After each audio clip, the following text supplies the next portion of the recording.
The King of all Gods.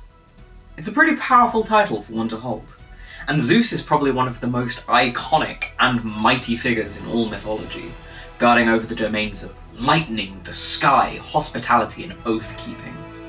And these titles weren't just for show either. Zeus was known for his extreme displays of power and harsh punishments against anyone who would threaten the sanctity of his domains.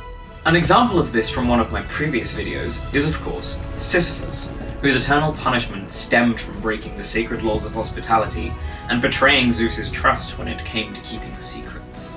So Zeus has a lot to rule over, and with such heavy burdens to bear, surely in tough times like these there's something that we could learn from this King of all Gods, who must have been well-adjusted and trusted enough to hold such a position.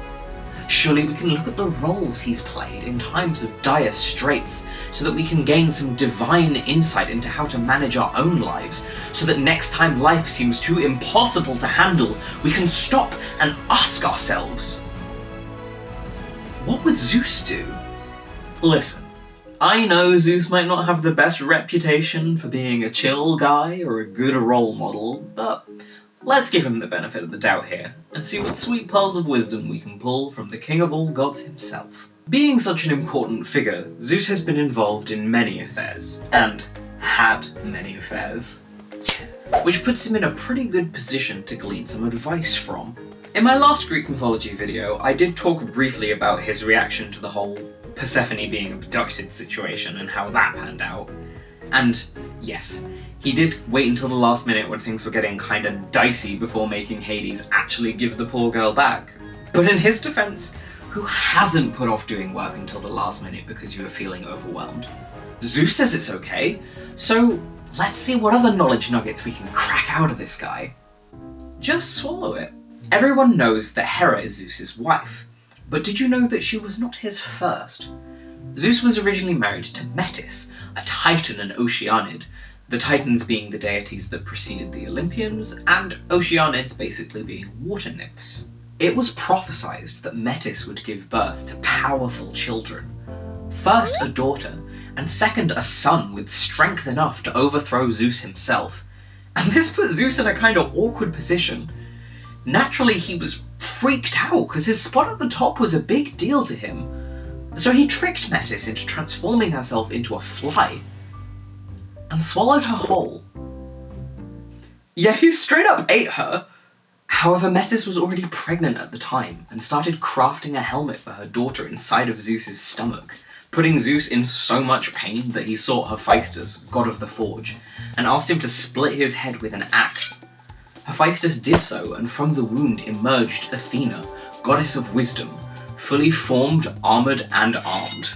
The crisis of this usurping son was averted as Metis was no more, and Zeus's head was like, totally fine afterwards. So next time you feel someone's coming for your spot, whether it's a co-worker going for the same promotion as you, that annoying cousin who's always trying to make your thing their thing, or someone who's literally trying to steal your identity, just swallow them.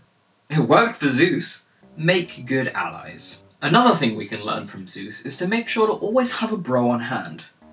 Or rather to have a many-handed bro. As his wife, Hera was a bit put out by Zeus's numerous affairs, but worse yet, she never wanted to be married to him in the first place, and always resented him that they only ended up together through Zeus's use of trickery and brute force. So, one day she overhears the other gods complaining about how sick they are of putting up with Zeus's arrogance, and walks into that conversation saying, hey, if we all feel like this, maybe let's do something about it? And after a bit of convincing, the other gods reply, yeah, actually, that seems like a pretty good idea. Even though Zeus is technically their king, everyone's on board. And so Hera and the other gods formulate a plan to incapacitate Zeus for the time being. Hera drugs his wine, which puts him to sleep, and the other gods tie him to a chair with 100 knots and take away his lightning bolt to render him as powerless as possible. Luckily for Zeus, his good bro Briareus, a 100-handed titan, happens to catch wind of this and is able to untie all of the knots with his many, many hands. Zeus is freed, and Hera faces his wrath for her rebellion, sentenced to be hung from the sky in golden chains. After some time of this, Zeus could no longer stand her cries of pain, and had Hera swear never to rebel against him again.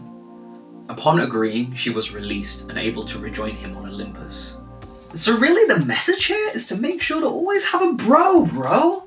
You can get away with all sorts of arrogance as long as you've got 1 or 2 reliable mates to always get you out of a sticky situation. The vast majority may not be loyal to you, but imagine the secret handshakes you can have with your 100-handed bro. Imagine the high fives. Imagine the high fives. Just f*** it. Literally. Zeus had affairs for a lot of reasons. Sometimes just fancying someone and shooting his shot, sometimes driven to them through stress.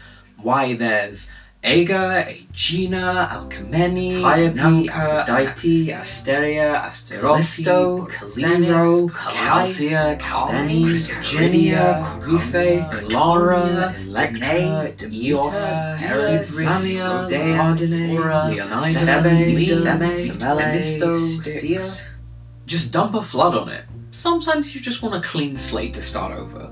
And Zeus supports you on that. Zeus and Prometheus, who was the last of the Titans at the time, were always at odds with each other after Prometheus created humanity out of clay with the help of Athena.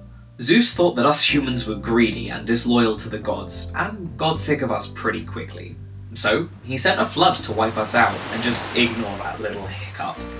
The rains lasted for 9 days and nights, and killed almost everyone as they raged on. There were 2 survivors though. Pyrrha and Deucalion, who just so happened to be Prometheus' son. The Titan, having heard of Zeus's plan, convinced them to build an ark to ride out the storm, eventually landing them on a mountain top when the rain stopped. There they begged Zeus to let them repopulate the earth, and, being a master of compromise, he agreed, and humanity was restored. But that wasn't the end of Zeus's problems with Prometheus, and he continued to react rationally and appropriately to the Titans' bad behaviour. See, after the gods had gotten over Prometheus and Athena just up and creating humanity, they forbade them from teaching the humans the benefit of fire, as it would make them powerful enough to challenge the gods. Prometheus then stole fire to give to humanity anyway, which allowed the development of technology and civilization, which has been great and all, but boy, Zeus was pissed. His solution? Chain Prometheus to a rock in Tartarus where an eagle would eat his liver, which would then regenerate by the next day because of his divine body, so the eagle could just come back and eat it all over again in an endless cycle. Grim, but he deserved it for challenging Zeus's authority, right? So what important life advice for coping with tough situations can we learn from this amazing leader, role model, and king of all gods himself? Let's review the facts. When faced with the possibility of someone usurping his power, he swallowed and effectively murdered his first wife. He punished his second wife for daring to defy him, even though everyone agreed with her and helped out. He had so many affairs that it's a wonder why Hera didn't up and rebel sooner. He tried to wipe out the entire human race because we didn't worship him enough, and then horrendously punished the guy who helped us develop beyond the need for his tyrannical rule.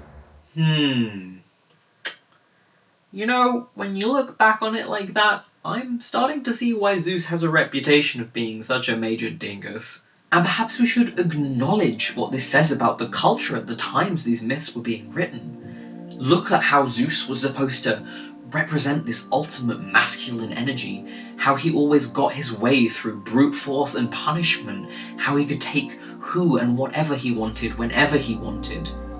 Perhaps we should acknowledge the times have changed since then. Like, at least a little bit. Perhaps we should look towards a new role model. One who's more in touch with their emotions and can make more level-headed decisions. One who would treat others with kindness instead of unleashing acts of wrath.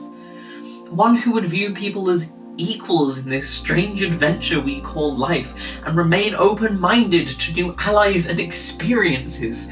Yes, just someone who's super chill, like my man Dionysus, god of wine and revelry.